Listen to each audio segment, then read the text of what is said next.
முத்துஸ் கிச்சனில் இன்றைக்கி பார்க்க போகிறது நம்ம வீட்டிலையே எப்படி நெய் ரெடி பண்ணிக்கலாம் அப்படின்னு எப்படியும் நம்ம வீட்டில் 4 பேர் இருந்தால் டெய்லி 1 லிட்டர் பால் வாங்குவோம். அந்த பாலை நீங்கள் தண்ணி ஊற்றாமல் அப்படியே காய்ச்சி சூடு ஆறணுன்னு ஃப்ரிட்ஜில் தூக்கி போட்டால் மேலே ஏடு படிஞ்சிருக்கும். அதை எடுத்து நீங்கள் ஒரு டப்பாவில் அந்தமாரி டப்பாவில் போட்டு கொஞ்சம் தயிரை போட்டு மூடி வச்சிட்டிங்கன்னா ஒரு 3 நாளைக்கு ஒரு வாட்டி கொஞ்சம் தயிரை போட்டு கலக்கி விட்டு வச்சுட்டு கொஞ்சம் ஒரு வாரத்துக்கு சேர்ந்தோடனே ஒரு நாளைக்கு அப்படியே போட்டு மிக்ஸி ஜாரில் போட்டு ஒரு 2 நிமிஷம் அடித்தோம்னாலே வெண்ணெய் திரண்டு வந்துடும். இப்போ நான் மிக்ஸி ஜாரில் போட்டு அடித்து காமிக்கிறேன் பாருங்கள். இது ஒரு வாரமாக எடுத்து போட்டு வச்சது. ஆனால் புளிக்காது கொள்ளாது நல்லாயிருக்கும்.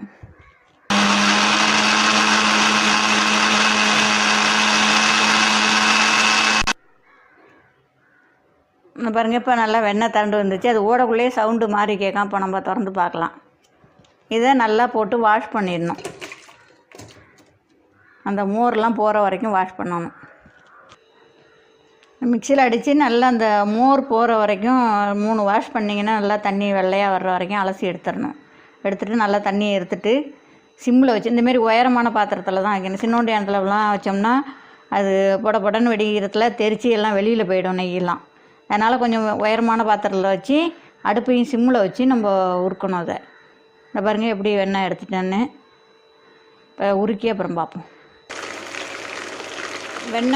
நெய் உருக்கும்போது முருங்கை இலையை கொஞ்சம் கொழுந்த இப்படி கொத்தா கொஞ்சம் போட்டு உருக்குனிங்கன்னா நல்லா வாசமாக இருக்கும் நெய். இந்தமாரி எண்ணெய் கலராக இந்த மாதிரி முறமரப்புலாம் அடங்கி முறைச்சிட்டு வரோம். அப்போ நீங்கள் இறக்கிடணும்.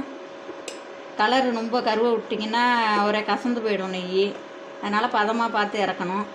இப்போ இந்த நல்லா பதமாக வந்துடுச்சு. இப்போ இந்தமாரி கலராக வரக்குள்ள நீங்கள் பார்த்து இதுதான் கரெக்டான பதம்.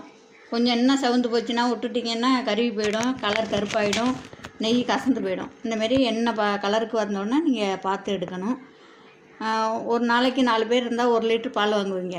1 லிட்டர் பால் வாங்கினீங்கன்னா அந்த ஏடெல்லாம் ஃப்ரிட்ஜில் வச்சு தண்ணி ஊற்றாமல் காய்ச்சணும். ஆறணுன்னு ஃப்ரிட்ஜில் வச்சு நல்லா ஏடு வரும். அப்போ நீங்கள் 1 லிட்டர் பாலுக்கு மாதம் 1 லிட்டர் நெய் எடுத்துடலாம். 1/2 லிட்டர் பால் வாங்கினீங்கன்னா மாதம் 1/2 லிட்டர் நெய் எடுத்துடலாம். நீங்களும் செஞ்சு பாருங்கள். லைக் பண்ணுங்கள், ஷேர் பண்ணுங்கள், சப்ஸ்கிரைப் பண்ணுங்கள். பசங்களுக்கு நம்ம வெளியில் நெய் வாங்க வேண்டியதில்லை.